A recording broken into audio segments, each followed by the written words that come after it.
मर्कट आसन बद्दल आज आपण पाहणार आहोत। सगळ्यात पहिले आपण मॅटवर झोपायचे आहे। दोन्ही हात खांद्याच्या रेषेत ताणून ठेवायचे आहेत। तळवे वरच्या दिशेने ठेवू शकतात। दोन्ही पाय गुडघ्यातून वाकून पायांच्या बोटांनी जमिनीला स्पर्श करायचा आहे।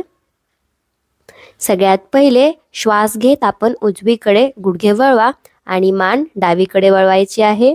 श्वास सोडत पाय पुन्हा सेंटरला आणायचे आहेत। याच प्रक्रियेला विरुद्ध बाजूने करायचे आहे। गुडघे डावीकडे आणि मान उजवीकडे। हे आपण 5 ते 10 वेळेस दोन्ही बाजूंनी करायचे आहे। चला तर मग बघूया मर्कट आसनचे बेनिफिट्स। मर्कट आसन हे मोस्टली फ्लेक्सिबिलिटीसाठी ओळखले जाते। ज्यांना स्पायनल कॉर्ड, स्पाइन डिस्क, ज्यांना पाठीचे प्रॉब्लेम आहेत त्यांनी हे नक्की करावे।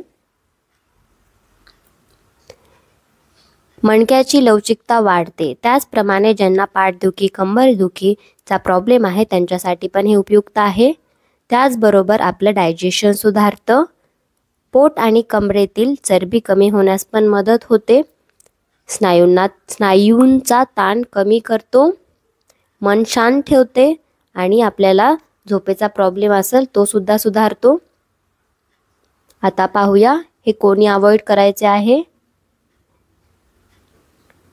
ज्या लोकांना गंभीर पाठीच्या समस्या आहेत त्यांनी करायचे नाहीये।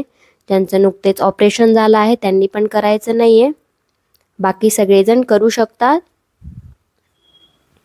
हे आसन सकाळी रिकाम्या पोटी केले तरच फायदेशीर राहते। ह्याचा आपण हळूहळू सराव करायचा आहे।